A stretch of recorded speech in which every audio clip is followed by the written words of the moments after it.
Unsponsored Content by Salem Elise. It is an EP that is 6 songs long. That is mostly releases that have come out from Salem Elise over the past couple of months or so. It's just one of those like indie releases where it's like an indie artist, they release a song and then eventually those songs make it onto a larger EP. But those songs have already like largely been released.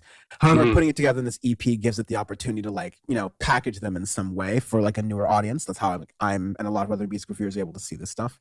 And you get some like pretty decent, if not like it's good if not trying to push the boundaries indie pop. It's definitely indie. Like it's indie pop for sure. Like it's that certified Z territory of mushy TikTok hooks, as I like to call it. So it's okay. The tracks are all pretty short and concise for it.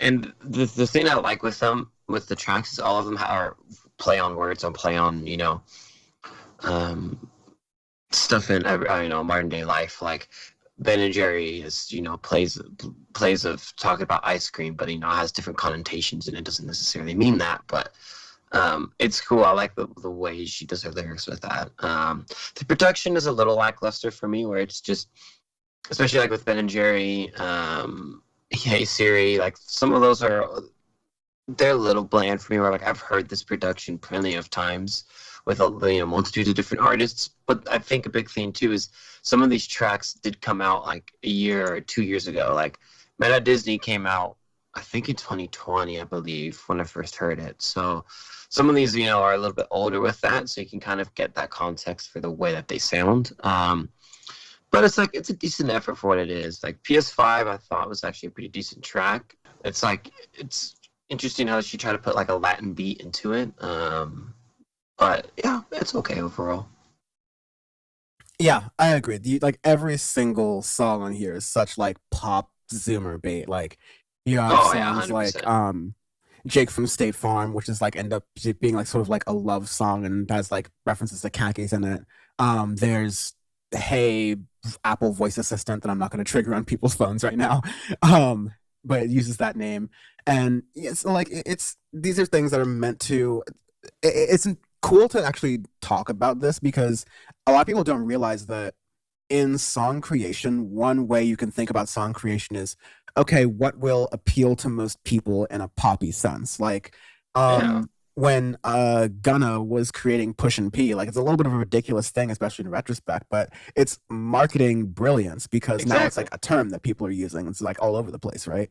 Yep. Um, and so you can create terms if you like have that level, or you can take things that already exist and make them your own, kind of like a lot of what Salem Elise does here.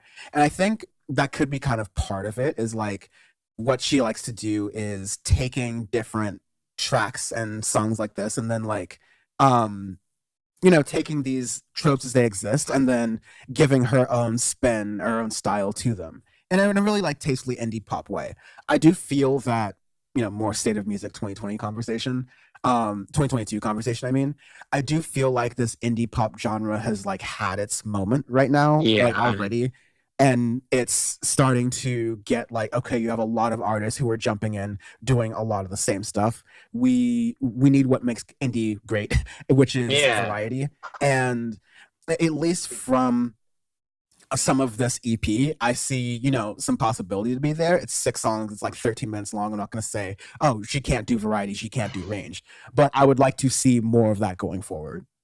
Yeah. Well, it's like I guess I get really disappointed with the indie pop category because you have, Surface's Conan Gray, where their latest projects I did not like at all because I just thought they were very generic and boring and just were pretty flat with the way the whole projects came out on those two records. But with that, yeah, you definitely need a little bit more innovation. And to me, it's like, as I said before, a lot of the tracks that are on unsponsored content came out, either last year or even 2 years ago. So, they were really encapsulating a sound that was at that time, even though it's only, a year or 2 years past. But within there, you're creating an aurora of sound that is for like a really specific time and it can date itself pretty quickly. I think that's an issue that a lot of younger musicians are going to have to face and to figure out of how to not get stuck and how to get out of it. But that's something that I will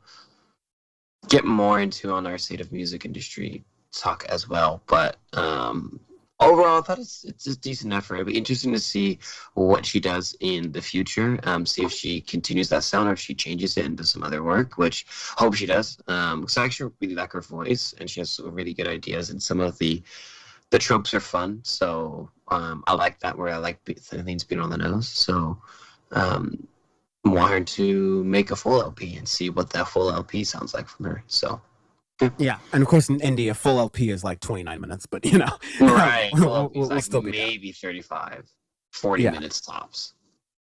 40 minutes in India is a double album. Right, at that point. um, anyways, arbitrary scale this week. We do arbitrary scales every week on Audioface because our review matters more than a ranking system. That's a nice, concise way of saying it. I might do that more often. Donda 2 stem players. I'll give this one Donda stem player, but you can only hear the guest vocalist. You cannot hear Kanye, so it's still solid, but you only hear the guest vocalist, which makes it kind of poppy. This is a Donda Stem player that just has jail on repeat from Donda 1 stuck. So all you're hearing is, Cass is going to jail tonight the whole time.